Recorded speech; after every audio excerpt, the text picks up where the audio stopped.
Vamos a continuar con la parte de estructura de las proteínas. Ya hemos visto el estudio de la estructura de las proteínas por niveles, ¿sí? Y ahora nos vamos a referir principalmente a dos cosas, ¿no?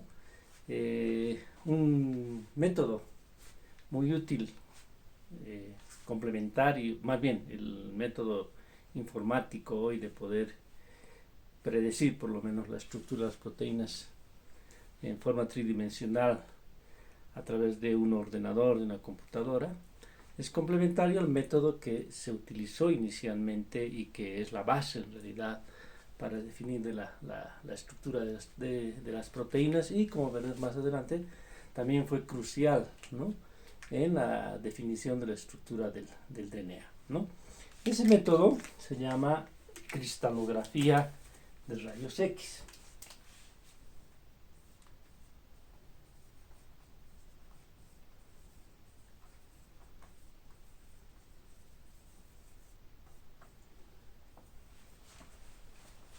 También llamada difracción de rayos X.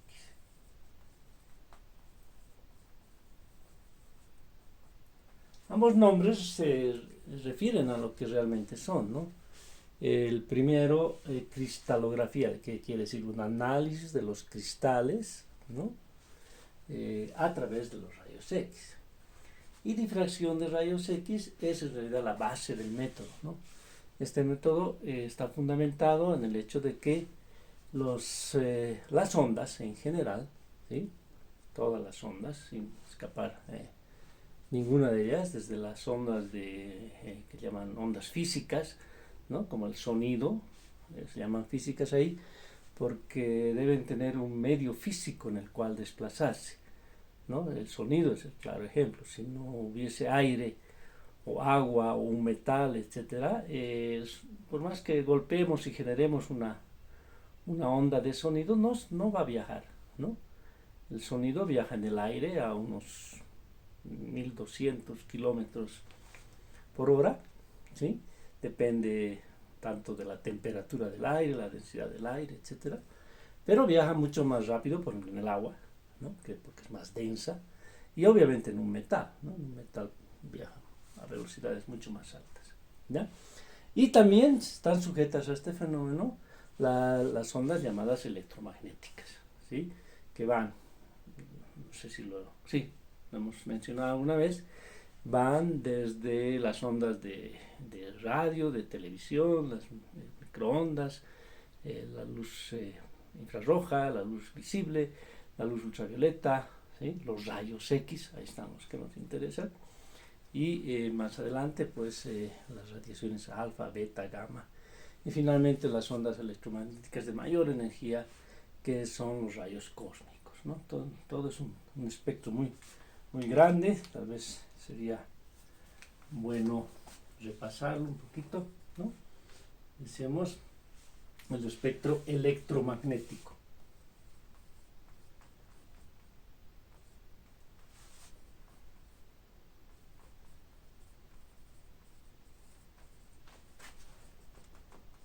De este espectro, una pequeñita región, ¿no? Una pequeña región es la luz visible, la que obviamente nuestro órgano de la vista, el órgano de la vista puede captar estas ondas, ¿no? Debajo de ellas están las infrarrojas, ¿no? Infrarrojo, ¿sí?, en el entendido de que el rojo es la que está más abajo en esta escala, ¿no? Entonces, debajo del rojo. Por encima de ella está muy conocida, me olvidé mencionarla hace un momento, las ultravioleta, ¿sí?, sobre el violeta, porque en este extremo de la luz visible está la luz ultravioleta, ¿no? Acá por debajo, por ejemplo, están las microondas, ¿no?, las ondas que se utilizan tanto para la comunicación, ¿sí?, o también las usamos en nuestro horno de microondas, ¿no? Estas ondas en particular tienen la casi especialidad, digamos, de poder hacer vibrar las moléculas de agua, ¿sí? Entonces le suministran una energía directa a las moléculas de agua, y esa energía aumenta, esa energía que que reciben las moléculas de agua por la vibración, empieza a ganar energía interna el agua, por lo tanto sube la temperatura, y ese es el fundamento de por qué podemos calentar, obviamente, los alimentos, aunque hay gente que mete barbaridades al microondas, ¿no? Pero ese es el fundamento, ¿no? Calentar, lo que tenga agua. ¿Ya? Pero ustedes de repente me dirán, pero también cuando sacamos el recipiente está caliente. Sí, pero es el calor que le ha transmitido el agua. No es que la microonda haya calentado también el recipiente, ¿no? Simplemente por transmisión. Bueno, y por debajo están, por ejemplo, las ondas de televisión, las ondas de radio, etcétera, ¿no? Y acá por encima están los que nos interesan, ¿no? Los rayos X, después las radiaciones, ¿sí? Alfa, beta, gamma y finalmente los famosos rayos cósmicos, ¿ya? Ahí está. Ese es el espectro electromagnético. Todas estas ondas, e incluso unas que obviamente no están aquí, son las del sonido, porque hemos dicho son ondas físicas, ¿sí? Pueden sufrir el fenómeno de difracción. ¿Y qué es el fenómeno de difracción? Fíjense, se conceptualiza como la descomposición que sufre una onda cuando atraviesa por rendijas, barreras, como quieran llamarle, ¿no? Pequeños espacios, ¿ya? Semejantes en magnitud a la longitud de onda de la onda en cuestión, ¿sí? Bueno, es un trabalenguas, ¿no? Pero es relativamente sencillo de entender. Fíjense, supongamos que nosotros tenemos un espacio, ¿sí? Esto es denso, ¿no? Oscuro, como quieran llamar, no pasa nada por ahí, ¿sí? Y este es el espacio, ¿ya? Y tenemos que a este espacio está llegando una onda, ¿sí? Y esta onda, por efecto de atravesar ese espacio, se puede descomponer, ¿no? ¿Sí? ¿Sí? Etcétera, ¿no? Ahí está, ¿ya?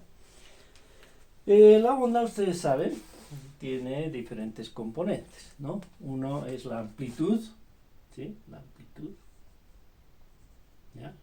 La amplitud, es decir, cuán alta es la onda, ¿sí?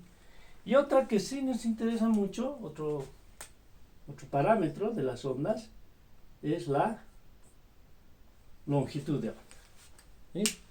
La longitud de onda que entendemos como la distancia, ¿sí? Que hay entre dos crestas, ¿no? La onda, o dos valles de la onda, es la misma, ¿ya?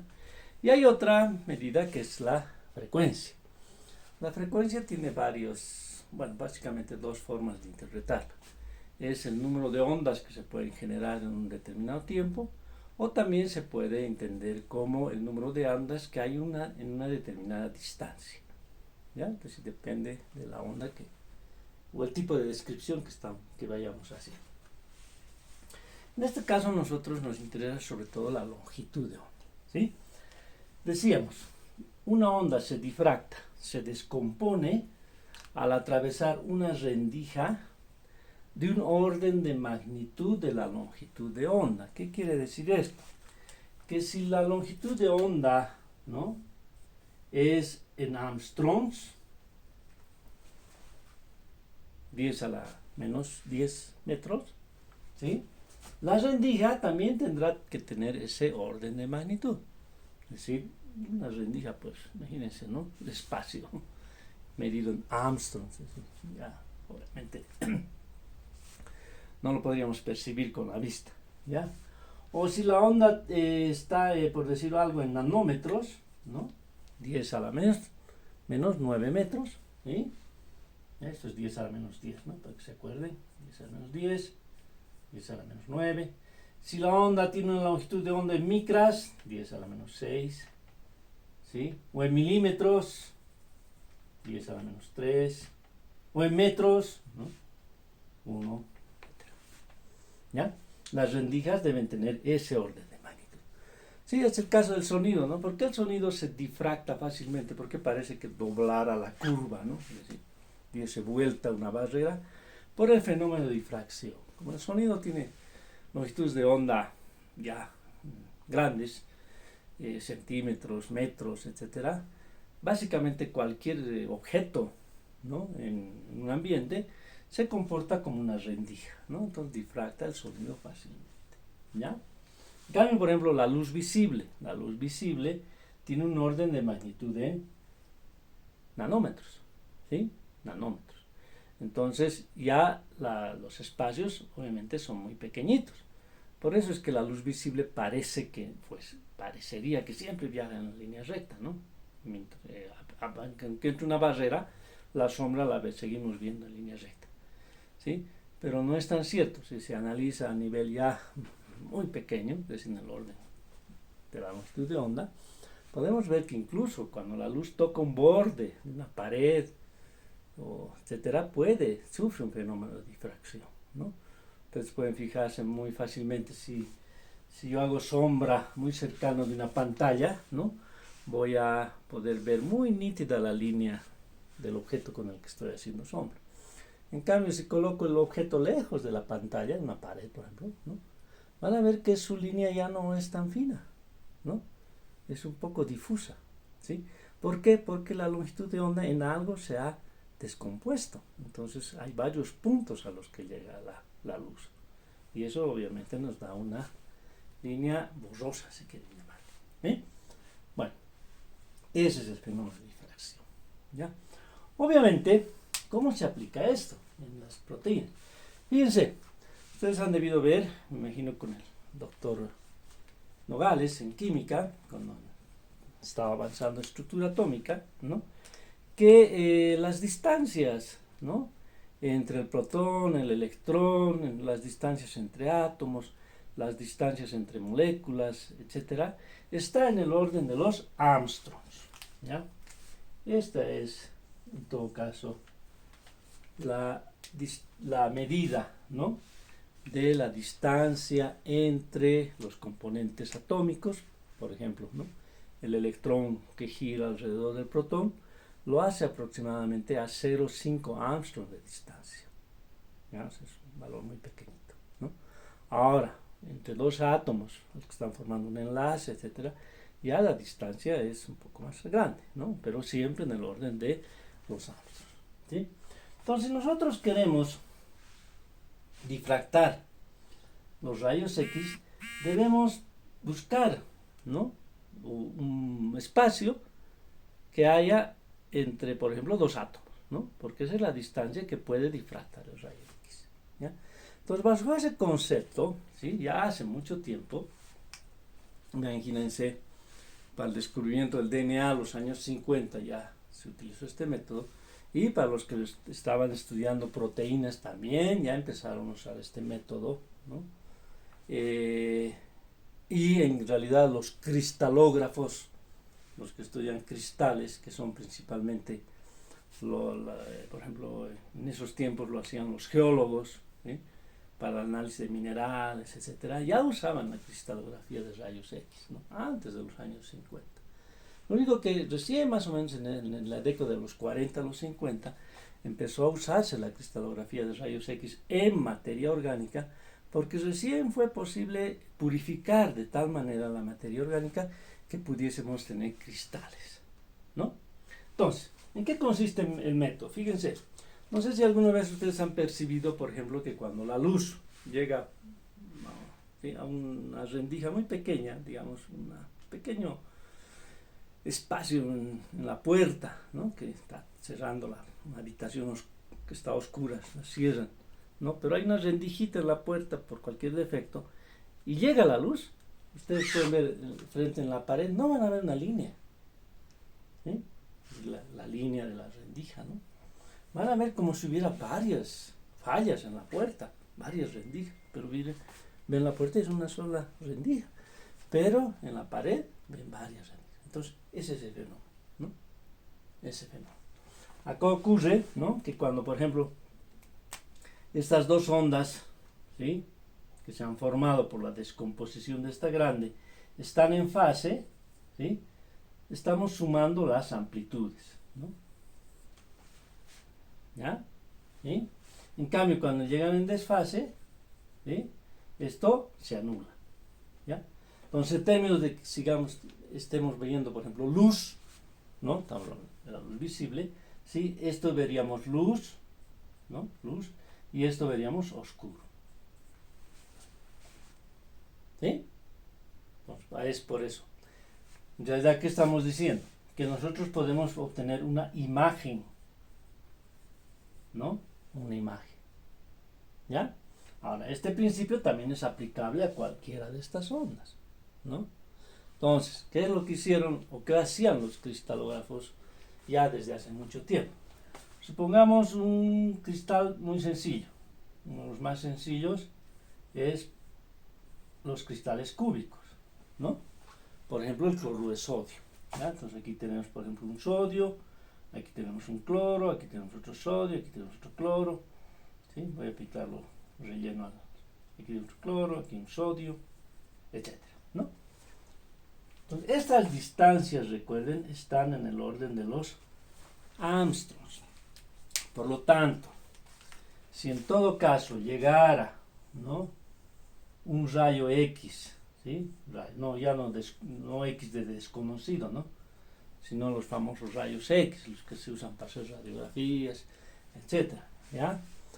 Un rayo X cuya longitud de onda, ¿sí?, cuya longitud de onda, es decir, esa distancia también está en Armstrongs, ¿ya? ¿Qué va a pasar? ¿Sí? Esa onda se va a descomponer, ¿ya? ¿No? ¿Sí? ¿Y qué nos va a dar? Nos va a dar, obviamente aquí ya no ponemos el ojo, ¿no?, como cuando vemos la luz, sino una placa de rayos X, que en realidad es una placa fotográfica, ¿ya? Una placa fotográfica. Y ahí vamos a poder ver lugares claros, bueno, claros en el sentido de que hay una impresión en la placa, ¿no?, y lugares oscuros, ¿ya? ¿No? Es decir, vamos a ver una imagen del cristal, ¿no? Del cristal, ¿ya? Pero hay un problema, esta es una imagen 2D, es decir, solo en dos dimensiones, ¿ya? Porque, claro, la placa es plana, ¿no? Vamos a poner, ver longitud y altura, vamos a poder ver ancho, ¿no? A eso llamamos 2D. Obviamente, las personas que han empezado a aplicar estos métodos han aprendido a interpretar estas imágenes, ¿ya? Que no es una cosa muy sencilla, obviamente, ¿sí? Entonces, el mismo principio, ¿sí?, se ha utilizado una vez que se ha podido cristalizar, ¿sí? Aquí la clave es dos cosas: tener los rayos X, ¿no?, y tener lo que queremos ver, su imagen, ¿sí?, en forma de cristal. Es una proteína amorfa, mal purificada, qué sé yo, no sirve. Tiene que ser una proteína o un DNA, si estamos hablando de ácidos nucleicos, muy puro, ¿sí?, para poder obtener una imagen, ¿ya?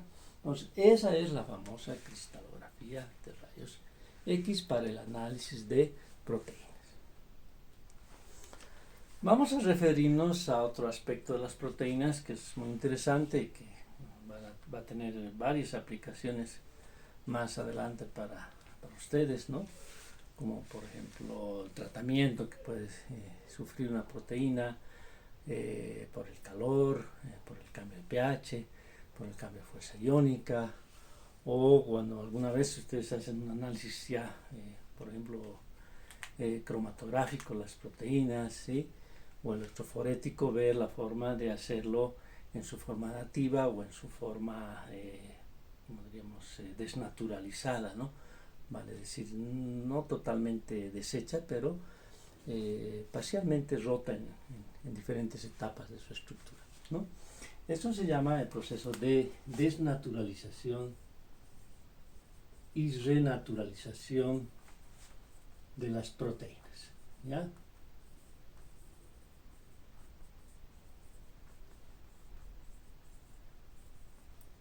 Desnaturalización y renaturalización. Este proceso también lo van a ver, claro que es relativamente más sencillo, ¿no?, en el caso de la estructura del DNA, ¿sí? Lo vamos a ver. La desnaturalización, desnaturalizar, ¿qué quiere decir? ir descomponiendo la estructura, ¿sí? Descomponer la estructura. ¿Vamos? Entonces recordemos nosotros que tenemos 4 niveles de estructura de las proteínas. La estructura cuaternaria, la estructura terciaria, la estructura secundaria,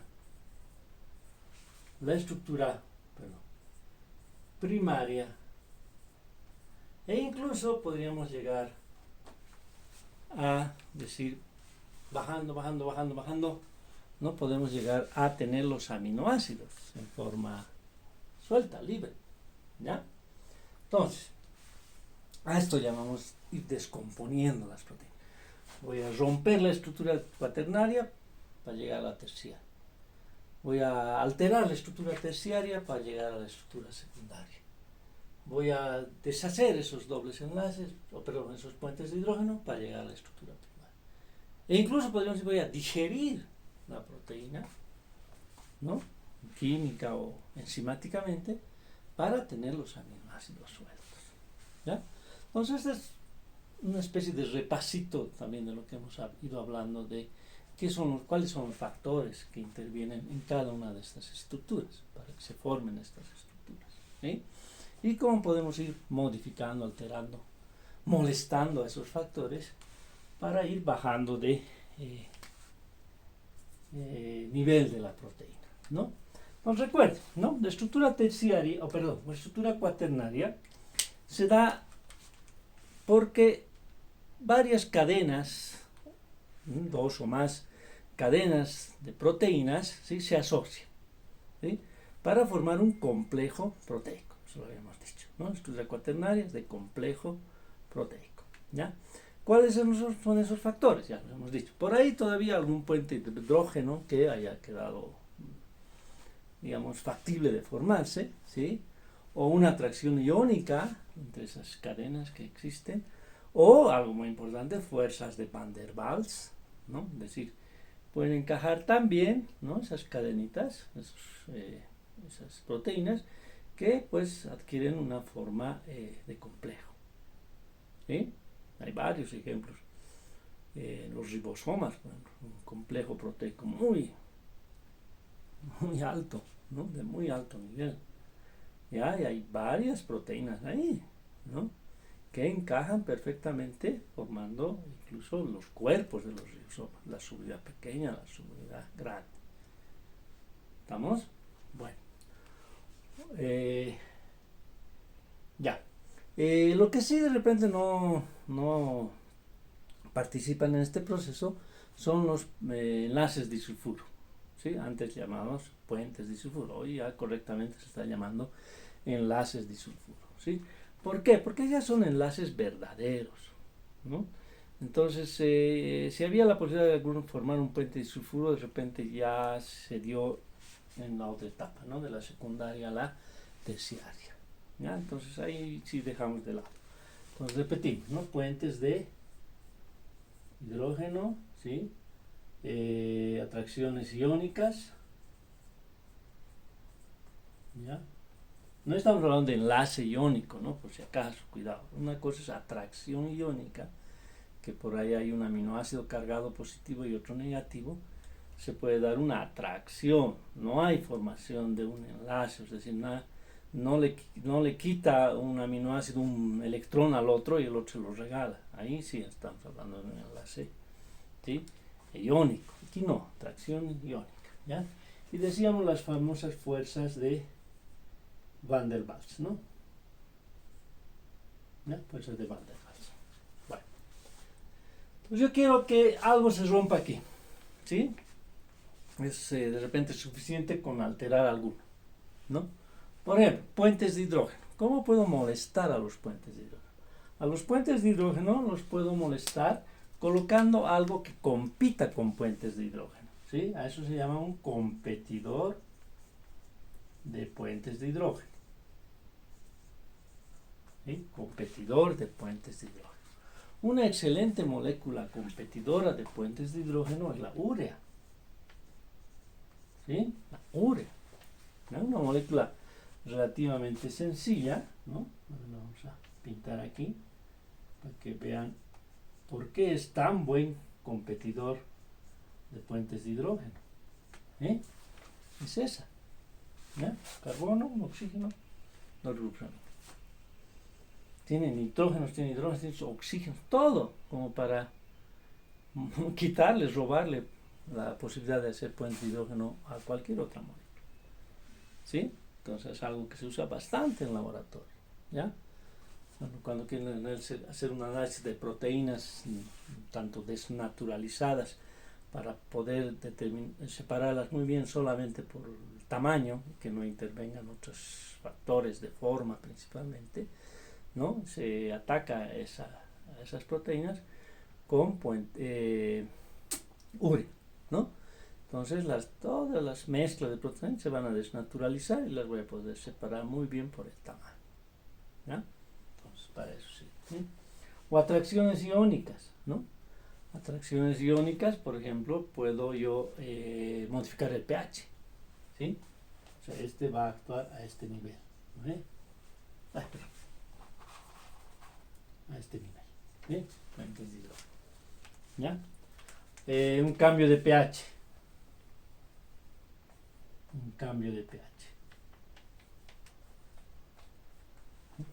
Un cambio de pH, obviamente, ¿qué me va a afectar? Acá, ¿no ve?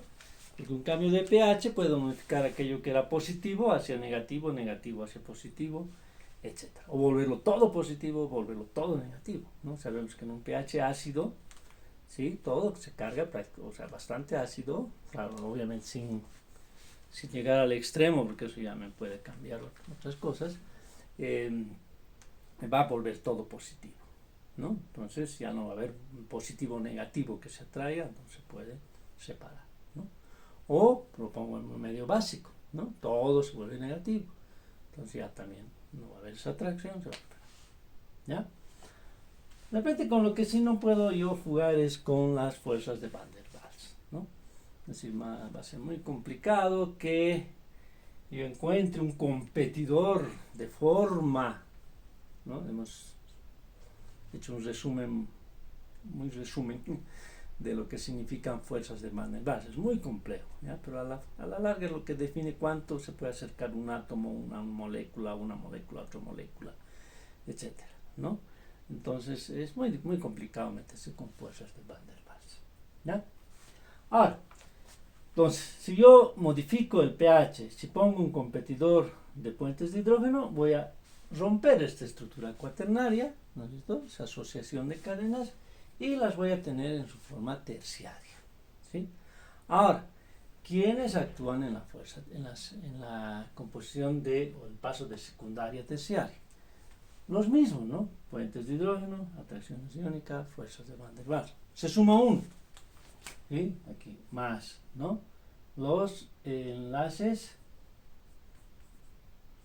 disulfuro, ¿sí? Son los puentes disulfuro. ¿Ya? Entonces, también puedo romper la estructura terciaria y pasarla a la secundaria, por ejemplo, con un competidor de puentes de hidrógeno. Obviamente, de repente voy a necesitar mayor concentración, ¿no?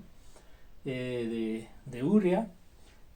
Si hay atracciones iónicas, también puedo actuar a nivel de un cambio de pH, ¿ya? O el tercero. Con el cuarto no nos metemos porque ya sabemos, no, perdón. Con el tercero no nos metemos porque ya sabemos que es muy complicado. Pero sí me puedo meter con los puentes de disulfuro o los enlaces disulfuro. En este caso se apela a un competidor de puentes de azufre, ¿sí? Competidor de puentes disulfuro. Ahí va a estar. ¿Ya? Entonces acá, ¿qué es lo que se hace? Lo que se hace es usar compuestos, ¿sí? Que compitan, o sea, molesten a esos dos azufres que se están ligando, ¿no? Y hagan ligazón con él, con ese compuesto. ¿Ya? Son compuestos azufrados. En el laboratorio, verá más adelante, me interesa que se anoten ni recuerde, por ahora, por ejemplo, el beta-mercaptoetanol, ¿sí? Compuesto que ustedes abren y huele a huevo podrido terrible, ¿no? Porque tiene azufre, ¿ya? El huevo podrido, por la presencia de cisteína, ¿no? Cuando se pudre, libera sulfuro de hidrógeno. Entonces un olor igualito al de huevo podrido. Y en realidad todos esos compuestos que tienen azufres en su composición son bastante fuertes, ¿no? Ahí, por ejemplo, hay lo que las mujeres o ya también varios varones, cuando se hacen hacer la permanente, ¿no? Les aplican un líquido primero, ¿ya? Que es un competidor de puentes disulfuro. ¿Sí? El cabello, interesantemente, es una proteína fibrosa, muy estable, ¿ya? Muy dura, muy resistente, ¿no? Pues que nos podemos lavar, no pasa nada, ¿no? Entonces, por ejemplo, si yo quiero pasar de cabello lacio a ondulado, ¿no? En el lacio hay una forma de enlace entre las fibras proteicas, ¿sí? Me explico, por ejemplo, en el cabello, ¿no? Las fibras proteicas, ¿sí? Los puentes disulfuro están ahí, ¿ya? Ahí, entonces, ¿vamos? Entonces este cabello es lacio, ¿no? En el cabello ondulado, ¿sí? Más bien los puentes disulfuro están ahí, ¿vamos? ¿Ya? Entonces yo quiero pasar, normalmente quieren pasar de lacio a rizado, ¿no? Entonces, ¿qué se hace? Se aplica un competidor de puentes disulfuro, se rompen estos enlaces, ¿no? Se envuelve el cabello, creo que envuelven unos ruleritos muy pequeños, ¿no? De acuerdo al tamaño, obviamente, de la onda que se quiere lograr, del rizo que se quiere lograr, ¿ya?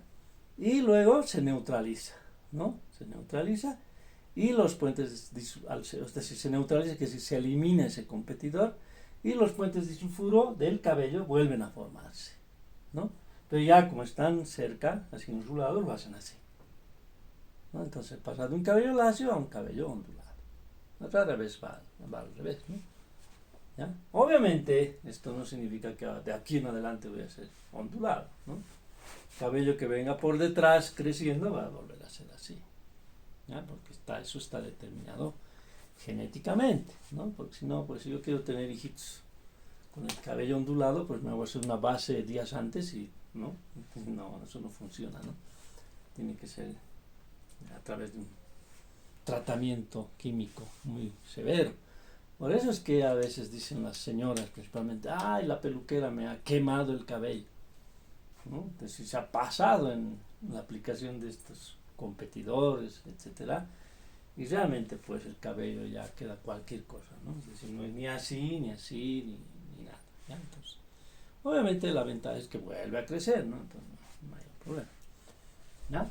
Bueno, espero que con ese ejemplo no se olviden más de los puentes disulfuro, ¿no? Que son muy importantes en el poder lograr, ¿no? Que de la estructura terciaria podamos pasar a la estructura secundaria, ¿ya? La estructura secundaria, recuerden ustedes, es ese plegamiento, ¿no? De tipo alfa, ¿no? Como una hélice, como la hélice es mal nombre, serpentín, ¿ya? Tipo beta, ¿no? De hoja plegada, ¿ya? O cualquier otra forma que no sea alfa ni beta, ¿no? Como que existe, ¿sí? Ahora bien, ¿eso a qué se da? Por puentes de hidrógeno, ¿sí? Entonces hay que aplicar un competidor de puentes de hidrógeno, pero ya en forma extrema, ¿no? Es decir, unas concentraciones muy, muy altas para poder desnaturalizar de esa forma, ¿ya? Entonces aquí vamos a colocar competidor de puentes de hidrógeno, ¿sí? En alta concentración, ¿sí? Alta concentración, ¿ya? Aquí también puede influir otra cosa que podemos, calor, ¿no? Calor. Ya no estoy diciendo temperatura, ¿no? Vamos a elevar la temperatura. Cuando nosotros decimos se eleva la temperatura, estamos hablando que estamos elevando unos 5, 10, 15 grados centígrados, ¿ya? Cuando se dice se aplica calor, es realmente calor, ¿no? Es decir, incluso calor a la llama, o a llevar al punto de ebullición. Así vamos a entender cuando decimos calor. ¿Sí? Por ejemplo, cuando se hace cocer algo, ¿no? Por ejemplo, yo tengo mi pedazo de carne, ¿no? Lo puedo hacer cocer de varias maneras, ¿no? Lo meto en una olla, ¿no? Con agua, ¿sí? Meto el agua y lo hago cocer. ¿Qué va a pasar ahí? ¿Esto se va a deshacer? Sí, de la cuaternaria, ¿no? De aquí a aquí, aquí. Probablemente nos vayamos a parar, de repente, rompiendo la estructura secundaria a primaria, porque es mucho calor, ¿ya? Mucho calor. Y eso lo vemos en las proteínas fácilmente porque hasta de color cambia, ¿no? La carne es roja, bonita, se pone café, se ha desnaturalizado, ¿ya? Coagula, es decir, se forma como un gel, ¿no? A eso entendemos por coagula, ¿ya? ¿Sí? Entonces, esto, por ejemplo, ya, si yo aplico calor, esto ya es irreversible, ¿no? No puedo hacer cocer un huevo, albúmina, proteína, ¿no? Lo hago cocer, se pone blanca la clara, cambia de textura, de un estado casi líquido, pasa a ser un semisólido. Igual la yema, ¿no? Que es bastante líquida, es más líquida que la clara, ¿ya? Y se pone, no sé, seca, ¿no? Pero es mucho más consistente que la clara. Claro, más frágil, ¿no? Pero es más consistente. Ahí se ha desnaturalizado. Hemos llegado hasta la estructura primaria. Yo ya no puedo regresar nuevamente hacia la estructura secundaria. ¿Sí? Porque aquí ya tenemos que tomar en cuenta si se puede renaturalizar o no, ¿no? Por ejemplo, de la terciaria a la cuaternaria, sí, si yo elimino los competidores, etc., puedo regresar a la cuaternaria, ¿ya? O en este caso igual, ¿no? Un cambio de pH, ¿sí? Aquí también, perdón, que este concepto no lo quería de repente mencionar en el momento, pero para que sepan, también puede haber un cambio de fuerza iónica, ¿sí? Ese es un concepto muy químico que lo van a ver ustedes en química analítica, ¿ya? La fuerza iónica es la influencia que ejercen los iones sobre otros solutos en la solución, ¿sí? Eso depende mucho de la concentración de esos iones, ¿ya? Y también del número de electrones que tienen. Por ejemplo, una solución de cloruro de sodio, ¿sí? Tiene menos fuerza iónica que, por ejemplo, una solución de cloruro de calcio, ¿no? Porque en el cloruro de sodio se está jugando un electrón, en el cloruro de calcio están jugando dos electrones, ¿ya? O sea, hay dos cargas, ¿estamos? Entonces tiene más fuerza, ¿ya? También se puede usar la fuerza iónica, pero es un factor mucho más complejo que simplemente cambiar el pH, ¿no? O introducir un competidor, ¿ya? Entonces de aquí a aquí yo puedo regresar. ¿De aquí a aquí puedo regresar? Sí, ¿no? Sobre todo si he usado estos competidores de puentes de hidrógeno, cambio de pH, etc. Ya con este es un poquito más complicado, ¿no? Porque aquí he roto un enlace y lo tengo que recomponer. Claro, en el ejemplo eso es lo que se hace, ¿no? De aquí a aquí, ¿ya? Ahora también se puede, ¿no? Pero es un poquito más complejo. Pero con el calor no. Con el calor es muy complicado, ¿sí? Entonces he llegado a la estructura primaria, ¿no? La secuencia, ¿sí? Aquí recuerden, esta es la secuencia de aminoácidos, ¿no? Cómo están unidos los aminoácidos. Ahora, ¿puedo pasar hasta aquí? Sí, pero aquí ya no hablo de desnaturalización, hablo de otro término, el de digestión, ¿sí? Digestión, se ha digerido la proteína, ¿ya? He separado los aminoácidos, ¿sí? Esto, por ejemplo, se puede hacer por una digestión química, ¿ya? Química. Por ejemplo, usar ácido clorhídrico en una concentración bastante alta, ¿sí? Y es, por ejemplo, lo que sucede en el estómago, ¿no ve? ¿Por qué nuestro estómago es tan ácido? ¿Ya? ¿Para que nos dé acidez? Que vayamos al médico. No, porque todo lo que los nutrientes, ¿no es cierto?, que nos dan energía, grasas, carbohidratos, o permiten que nosotros regeneremos nuestras células, nuestros tejidos, etcétera, las proteínas, ¿sí? Entran pues a la boca, ¿no? Y entran, no, así, a ver, ¿quién come proteína purificada, ¿no? O grasa, quiero solo este fosfolípido. No.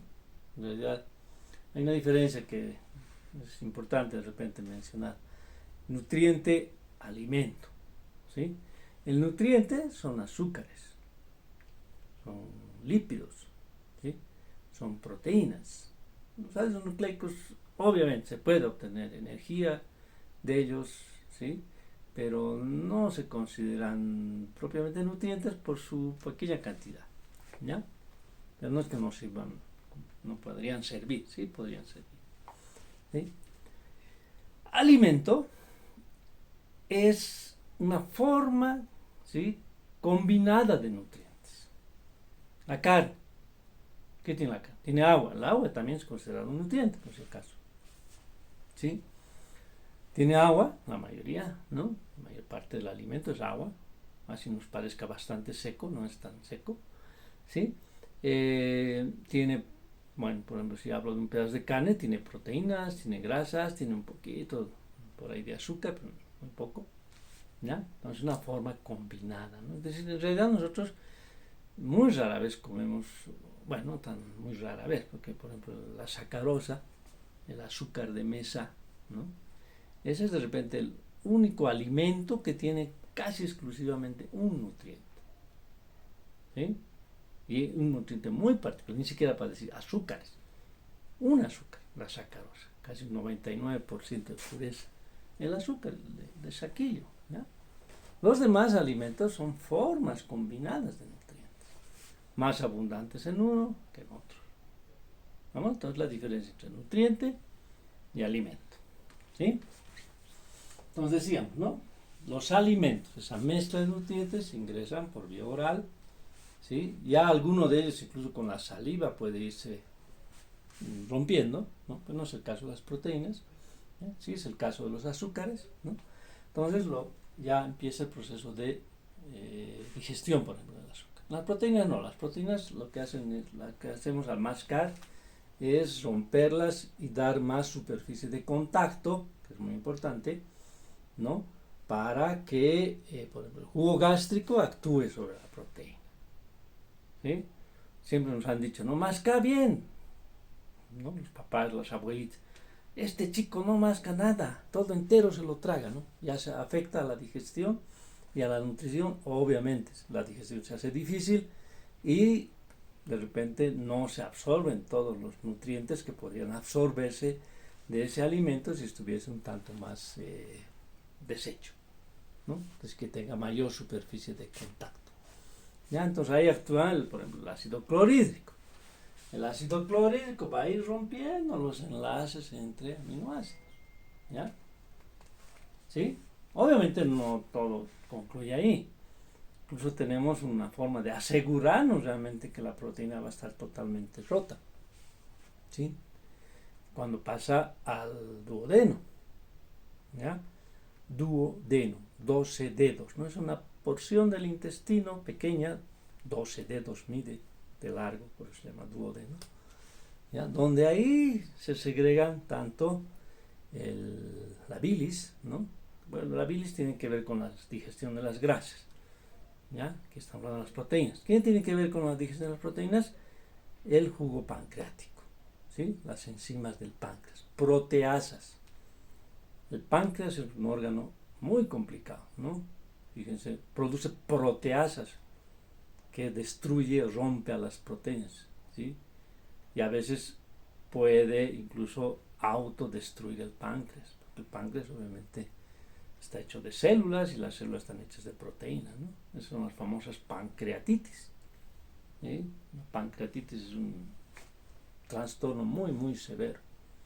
Si se agudiza, si llega a la fase ya donde el páncreas mismo empieza a autodigerirse, es muy complicado de salir de esa afección. Bueno, también se puede hacer en forma enzimática, ¿no? Lo que decíamos, del páncreas, ¿ya? Las proteasas, ¿no? ¿Sí? Proteasas. ¿No? Varios remedios, entre comillas, que uno toma cuando ha comido mucho, ¿no? Hoy he comido mucho, ¿no? Entonces hay algunos remedios que tienen proteasas, ¿sí? Enzimas pancreáticas, ¿ya? Que nos ayudan en la digestión, ¿sí? Hay sustancias también, por ejemplo, la bromelina, la papaína, ¿sí? Que ayudan también en la digestión, o sea, comerse un pedazo de papaya o piña. Claro, la piña, el problema es que hay que comer, muy poca gente la puede comer cruda, ¿no? Porque molesta la mucosa. ¿Por qué? Porque la papaína, ¿no? Es una sustancia que destruye las proteínas. Entonces, si yo la como cruda, estoy afectando a la mucosa mía, ¿no? Propia. Es porque después siente como si hubiera quemado la boca. ¿Ya? La papaya es más suave, ¿no? No tenemos esa sensación, la podemos comer cruda. ¿Para qué se usan la bromelina, la papaína? Son los famosos ablandadores de carne, ¿no? Ahí la receta dice, cómprese un lapi, ¿no? Es una carne dura. Colóquele pedazos de papaya y déjala en reposo toda la noche. ¿Sí? De repente el que encontró aquello ni sabía, ¿no? O sea, cómo funcionaba, pero funciona. ¿Sí? La papaya va a ir soltando su jugo y en ese jugo hay papaína. Y la papaína pues va a ir ablandando la carne, pues que al otro día es mucho más suave, ¿no? Ahora uno, si no quiere comer papaya, se compra bien en polvo, ¿no? Ablandador de carne. Entonces rocía, bueno, lo humedece un poco, rocía y va a tener la misma acción. ¿Sí?